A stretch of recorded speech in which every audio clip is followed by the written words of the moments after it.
big bang in India's startup universe? It probably began right here in Bangalore's Koramangala neighborhood.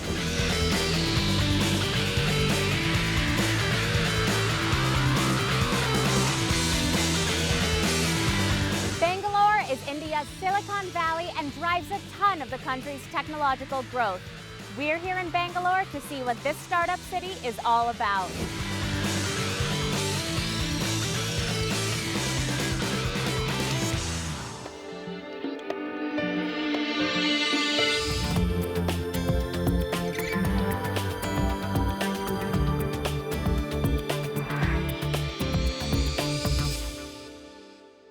Financial technology, or fintech. Investors say that this is the next segment that's going to launch the leap in startups across the country. We're here in Bangalore, and we're here to unveil to you a startup that promises to help us make more prudent, judicious financial decisions. I don't know about you, but that's the sort of thing that I could really use. This is MoneyView, your personal money manager. Let's put them to the test and see if they can help me manage my funds a little better. Financial planning is like a game of chess. Chalk out a winning plan, identify your moves in advance, remove the barriers and hit the goal. Checkmate. Can a startup help you manage your funds better or even help you be more financially sound? Now that sounds like the work of a big bank. But these two founders are creating a platform which can act as your personal money manager. Easier said than done, we think, but let's get acquainted with them. This is MoneyView. Meet Puneet Agarwal, an IIT graduate with more than 15 years of experience in the space of financial and consumer technology. He has worked with the bigwigs, including Google and McKinsey. Puneet is a staunch believer in the startup ecosystem and believes that financial technology will see the next big idea out of India. And marching forth with him is Sanjay Agarwal, the co-founder at MoneyView. Sanjay happens to be a technologist at heart and an entrepreneur by design, and was one of the early employees at Infosys. His expertise in scaling up startups has helped MoneyView scale up, and how. So MoneyView is a personal money management app which allows users to take control of their finances.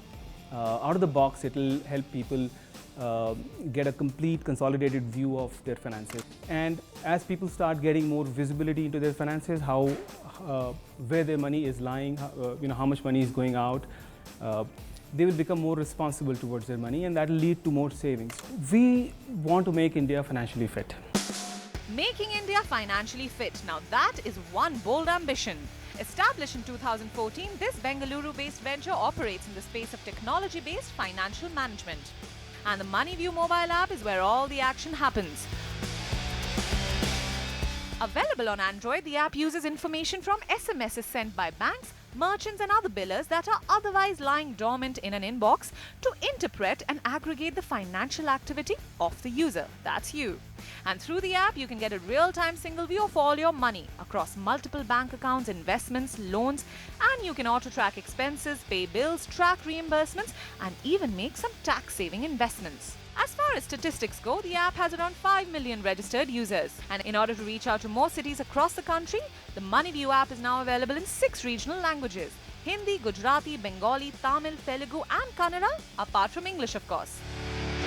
So we are a very technology-focused company, kind of using technology in a very big way. There are great financial products already available in India, right? But as I said, they are actually targeted towards a small segment of the Indian population right now. So by really kind of reduce the friction and the cost associated with getting these products out to the masses, and that's only possible through use of technology.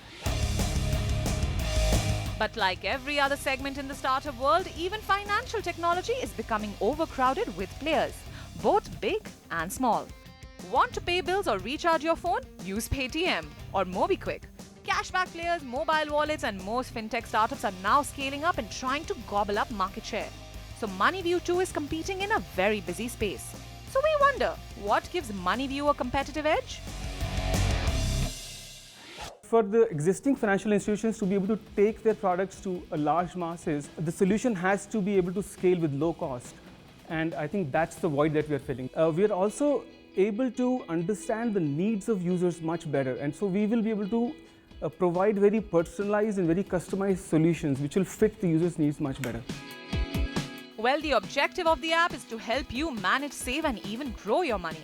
And the company earns a commission from the asset management company for every investment made on the app. And as far as privacy goes, the app does not have full account numbers on it and never reads out the one-time password information sent by bank, claims the company. And even uses bank-level data encryption and allows you to set a PIN on the app for added protection. Now we've become familiar with the platform and its incentives, here is what we want to know. How will MoneyView make India financially fit through an app? Does this venture compete with the services provided by banks and their portfolio managers? Does MoneyView have a scalable revenue model? How does this startup make money? How is MoneyView going to make India financially fit through an app? 400 million people have bank accounts in India. 300 million people have smartphones, and everybody wants to manage their finances. But nobody really wants to put in the work.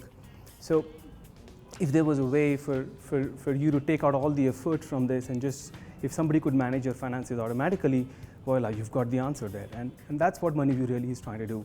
You know, it's starting with a solution which takes all the effort from managing your finances. Does MoneyView compete with the products and services that banks provide their customers? We actually think of banks and other financial institutions as our partners.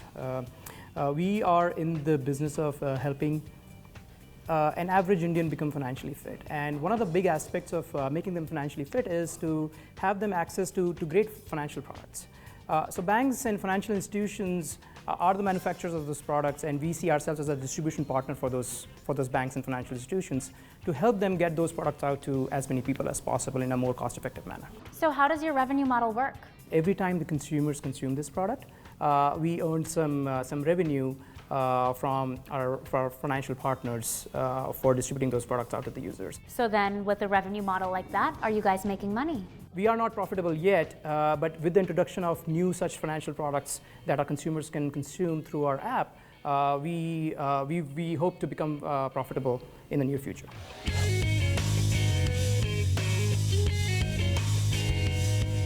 I really do think that an app like MoneyView would help me stay on top of my finances, and the design is really gorgeous. But the question of privacy still remains. I guess I feel a little unsettled by just how much information you can extract from my SMSs. That's what I think. Let's hear what the mentors have to say. Hailing from Harvard Business School, this is Ravi Gururaj, a mentor to many flourishing startups in the country. Ravi is the chairman of the NASSCOM Product Council as well as a founder of a startup called QuickPod that is building parcel delivery lockers. Meet Ashish Taneja, co-founder and managing director of GrowX Ventures, an early-stage investment firm. Ashish works with a plethora of startups very closely and has a keen eye to spot the 1 in a million, or in our case, 1 in a billion. I think they need to think through adjacent products quickly so that they can leverage their user base, their early user base, into other areas. I'm sure they're thinking about that, and I think that will be an area of opportunity for them to grow the product out. I think the biggest thing for me is regulatory challenge. The second thing for me is, people like the idea of trying to explore where the money is being spent upfront, but they're not into the habit of using it on a regular basis. It needs to be very clear what the value proposition is. It needs to be articulated upfront, which allows them to retain users and keep doing more and more with that user. Education technology startups are transforming the way we learn. These days, students want to control how and what they learn, and investors are taking notice. Today, in State of the Startup, let's find out what education startups are changing the way the country learns. Gone are the days when big fat school books, crowded tuition centers and learning guides were the only method for students to achieve those high-flying marks and gold-starred report cards. An emerging segment in which startups are making strong inroads and attracting parents, students and teachers is the competitive segment called education technology. We've already shown you the story of Talent Edge on Unicorn, a venture which makes virtual and interactive learning simple through its cloud campus technology solutions. And there are several more edtech startups changing the way students learn, understand concepts better using digital aids, and get their strengths and weaknesses analyzed. Content is engineered for each student. So can edtech startups change the way India learns? Education and technology is the future of India, but the fundamental issue is you cannot change an education behavior or an expectation for a long time to come, right? I need a classroom for discipline. I need a certain dedicated time to be able to study. I need to be confident that when I'm coming to an online education system, it will give me the same opportunities that a brick and mortar education pass out will get. So I think these are the questions that the startups need to answer. Point noted, as long as edtech startups answer these pertinent questions, they're here to stay, it seems. Another edtech startup which is a favorite in the segment is Byju's, which employs original content, graphics and videos to explain concepts, making learning contextual and visual. There's a huge need for technology to make a change in the K-12 educational space, how the education will be delivered, what children need to learn and they don't need to be taught. I think all of that needs to come into a framework. So I think it is one sort of an open sector where a lot needs to be done.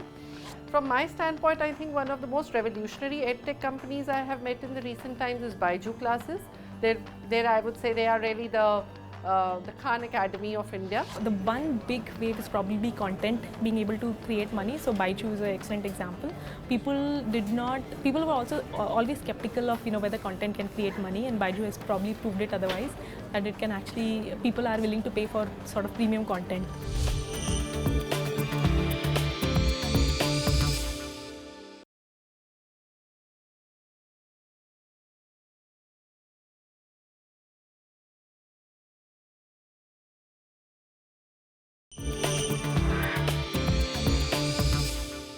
A lamp that can light up any room at any time of day. Sounds simple enough, right? But here on Unicorn, we're going to unveil to you a smart lamp that's making a difference. We found it on crowdfunding platforms, and it's making all the right noise all over the world. This is Fluxo. This is Fluxo, a smart lab designed by Vienna-based designer Luke Roberts. And this product is turning a lot of heads on crowdfunding platform Kickstarter. This smartphone-controlled lamp can adjust the way you want it to. It uses around 300 LEDs and gives you the flexibility to light up your room. And if you want to be a bit more adventurous, change the colors of the light with Fluxo. And what's more is that you can paint on the app to light up different corners. Fluxo has around 1,000 backers on Kickstarter and has been priced at €369 as an early bird offer on the site, which is around 26,000 rupees.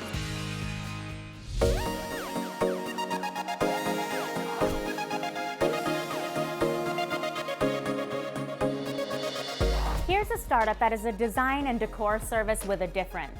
This is LiveSpace, and it gives customers the chance to discover and design new ways to personalize their living space. But let's be honest, the number of interior decorators, experienced designers, and furniture stores is mushrooming across the country. So how will LiveSpace capture a huge chunk of this competitive market? Let's meet the founders and find out. Well, in a market mushrooming with talent, big designers, bigger budgets and demanding customers, here are two founders combining design and technology to create a unique experience for homeowners and scale the job of interior designers. These are the men behind LiveSpace. Meet LiveSpace CEO and co-founder Anuj Srivastav. He has previously enjoyed a successful stint at Google, where his team drove the product marketing strategy, launches and growth strategy for Google's new and emerging commerce products. And now meet Ramakant Sharma. He has around 11 years of experience in software product development and has previously worked with another successful venture, the now Flipkart-owned Myntra.com. Together, this duo has come up with what claims to be India's first and only end-to-end home design and decor service provider, LiveSpace. Don't believe us? Let's hear it from the founders. For the consumer, in one word, it's end-to-end home design experience, all done in one place. From the idea to the designer to ultimate execution, the products and services. For the designer, whether they work for us or they're a freelance designer or a small studio, the idea is come to one place to actually get the best quality e-commerce store for home design, the best quality technology to sort of do your work, and then help on execution such that your consumer gets the best possible experience. So how does LiveSpace work? On the LiveSpace platform, you can start by browsing through thousands of designs and save the ones you like. And the team claims it can replicate them and ensure your home looks exactly like that. You can book designers on the platform, and the venture boasts of one USP, that it empowers customers to discover thousands of interior designs and personalize the design to get the exact look for their homes in a matter of 8 to 10 weeks. And now some statistics. Funded by big names like Helion Venture Partners and Singapore Jungle Ventures, among others, this Bengaluru-based venture has acquired 3 companies since its inception in 2014. This acquiring spree gives them plenty of scale and scope. So Anuj, tell us, what incentive are you giving to the designers? The industry that we are disrupting massively is the home design architecting business, right? So that industry traditionally is in a very fragmented state. So we thought that because there's fragmentation in the industry, there's an opportunity for a technological platform to convert designers into entrepreneurs. The amount of scale that we envision that we will introduce to this technology will introduce tremendous amount of network effects, disruption.